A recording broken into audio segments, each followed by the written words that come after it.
ದೇವರ ಪರಿಶುದ್ಧ ನಾಮಕ್ಕೆ ಸ್ತೋತ್ರವಾಗಲಿ.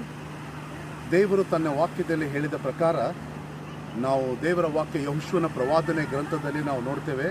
ದೇವರ ವಾಕ್ಯ ಹೇಳುತ್ತದೆ ಏನಂತಂತಂದರೆ, ಇಸ್ರಾಯೇಲರಿಗೆ ಮಾಡಿದಂಥ ವಾಗ್ದಾನದಲ್ಲಿ ಒಂದು ಬಿದ್ದು ಹೋಗಲಿಲ್ಲ, ಎಲ್ಲ ನೆರವೇರಿದ್ವು ಎಂಬುದಾಗಿ. ಹಾಗೆ ಅದೇ ಪ್ರಕಾರ ನನ್ನ ಜೀವಿತದಲ್ಲಿ ಮಾಡಿದಂಥ ವಾಗ್ದಾನ ಅದು ನನ್ನ ಜೀವಿತದಲ್ಲಿ ಆ ಪ್ರವಾದನೆ ನೆರವೇರಿದೆ. So now I am in the Muscat, Oman. Okay, beside me there is a sea. ಇಲ್ಲಿ ನೀವು ನೋಡೋದಾದರೆ ಸಮುದ್ರ ಪಕ್ಕದಲ್ಲಿ ಸಮುದ್ರ ಇದೆ. ಸೊ ಸಮುದ್ರದ ಪಕ್ಕದಲ್ಲೇ ನಿಂತುಕೊಂಡು ನಾವು ದೇವರ ವಾಕ್ಯವನ್ನು ಮಾತನಾಡ್ತಾ ಇದ್ದೇವೆ ಪ್ರಿಯರೇ. ಸೊ ದೇವರ ವಾಕ್ಯ ಏನಂತಂದರೆ, ದಾನಿಯೇಲನ ಪ್ರವಾದನೆಗಂತ 2ನೇ ಅಧ್ಯಾಯದಲ್ಲಿ ನಾವು ನೋಡುವಾಗ ದೇವರು god will change the season. Okay, ದೇವರು ಒಂದು ವಾತಾವರಣದ ಸೀಸನನ್ನು ಮಾರ್ಪಡಿಸುವಂಥವನಾಗಿದ್ದಾನೆ. ನಮ್ಮ ಜೀವಿತದಲ್ಲಿ ದೇವರು ಒಂದು ಸೀಸನನ್ನು ಮಾರ್ಪಡಿಸಿದ್ದಾನೆ.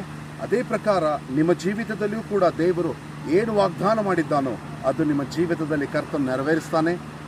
I prophesy in the name of Jesus, ಈ ವರ್ಷ ಬರುವಂಥ ದಿನಗಳು God will change your season, your timing. God bless you. Amen.